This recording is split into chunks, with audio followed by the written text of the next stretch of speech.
How many levels of comprehension is there?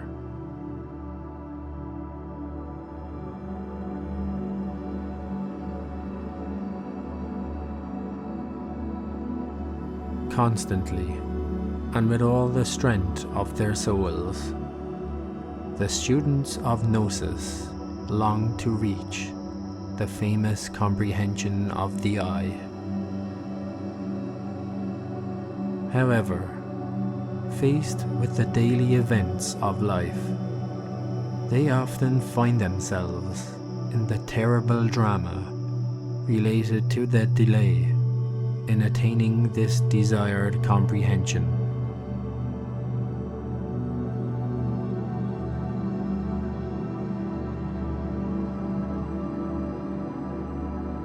The most terrible thing for the Gnostic devotee is to know that without an in-depth comprehension, it is impossible to disintegrate the enemies of the Eternal One that we carry within.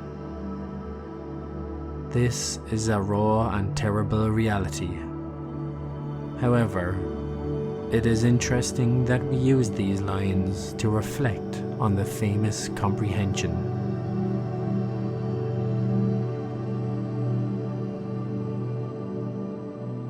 Let us start by defining comprehension as an internal state that allows the perfect apprehension of what for us is a knot that prevents us from reaching the underlying truth of a physical or psychological phenomenon. It is unquestionable that we, the lovers of Gnosis, are more interested in inner phenomena and our psychological anatomy than the phenomena that is linked to the physical world. Our work in the so-called work of the Father consists in comprehending patiently all of that which we call I's, or undesirable psychological aggregates, quintessential enemies of that which is the truth, the being.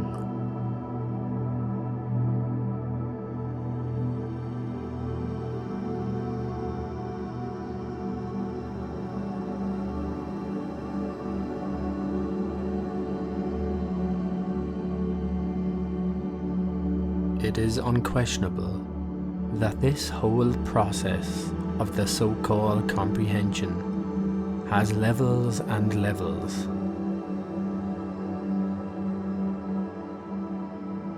It has already been said doctrinally that our mind has 49 subconscious levels, and that the flame of comprehension must reach each of these levels. However, distinguished readers, we must also say that comprehension first begins as something intellectual, then emotional, and finally animic.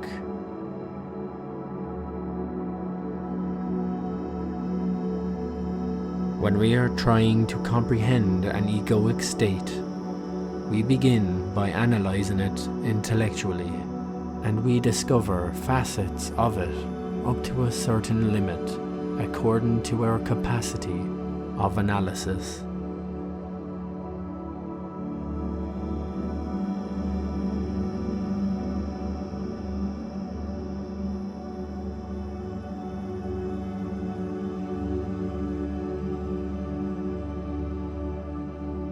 Subsequently,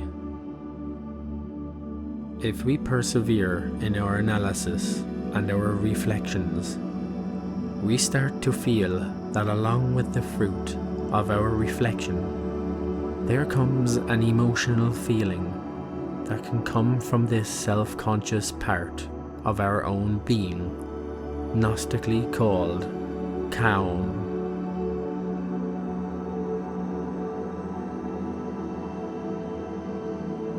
This stage allows us to feel that our grasp of the I is no longer just a simple intellectual analysis we can label in one way or another thanks to the mechanisms of the mind. No. This stage happens when, in the words of the Pistis Sophia Unveiled, a book by our blessed Avatar Samael Envoyeur, we are told, it is necessary to go through great emotional crisis and intentional sufferings if we truly want to atomically disintegrate our psychological defects. And it adds, without tears, repentance, and supreme pain, it is not possible to disintegrate the psychological aggregates. Blessed are those who cry, because they shall be comforted.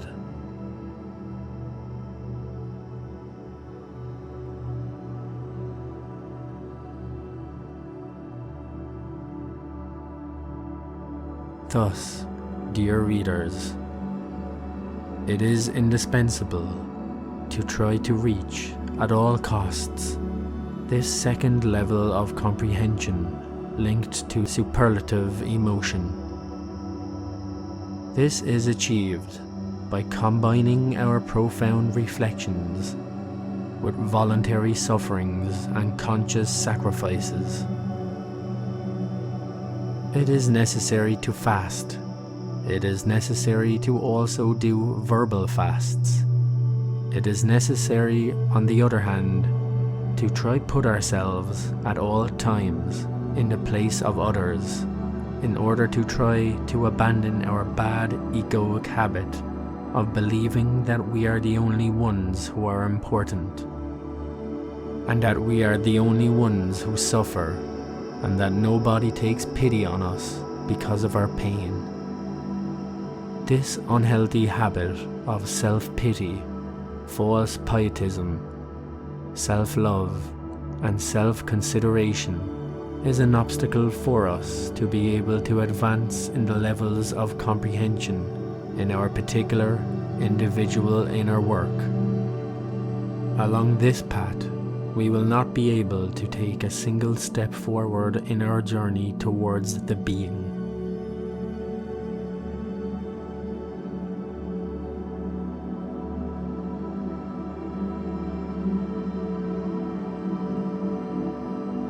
The third level of comprehension already belongs to those who have reached the summit of the first mountain, have managed to enter the second mountain of the initiatic path, and having confronted the beasts corresponding to the first 9 labors of Hercules, discovered the secret spring of many of the most dangerous psychological aggregates that we have been creating from existence to existence in this cursed wheel of samsara to which we are tied. It is clear, evident, and definitive that those souls who have lived the 8 years of Job and have managed to transcend them in all their rigor and toughness reach more and more elevated levels of comprehension, which allows them to contemplate in all its depth the illusion that surrounds creation itself, and the multiple internal and external phenomenology that forms part of this illusion. Then life itself is seen as a movie consisting of many yesterdays, and these yesterdays consisting of infinite absurdities typical to the loss of the consciousness.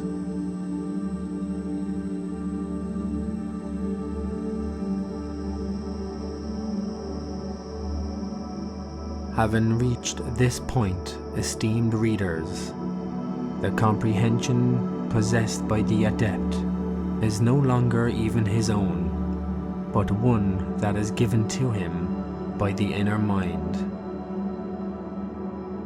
Let us not forget that the inner mind is a wonderful mirror that reflects the truths inherent to our being. This is how the profoundly dead adepts, based on the expansion of their levels of comprehension, end up becoming adeptus perfectus, people who are beyond the very law itself, beyond good and evil. The result of all these states is none other than the grace that allows these adepts to be absorbed by totality, that which is beyond the illuminating void and beyond the mechanics of relativity. This is, distinguished readers, the final goal, to never again return to this valley of tears, and to dive into the kingdom of the uncreated, unmanifested light of the one who has no name.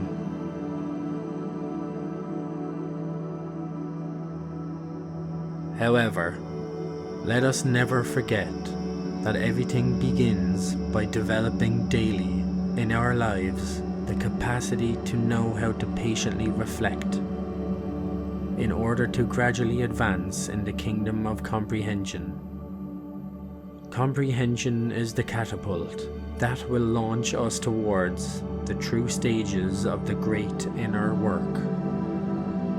Comprehension is not a pose. It is not a feigned silence, behind which is our agitated animal mind, criticizing everything and everyone. It is not a state of puritanism or an emotional or motor instinctive sexual repression. No, comprehension is a balm that heals us from the terrible wounds that the evil one has left in our spiritual flesh. Let us meditate on these things, dear friends, so that our life does not pass in vain.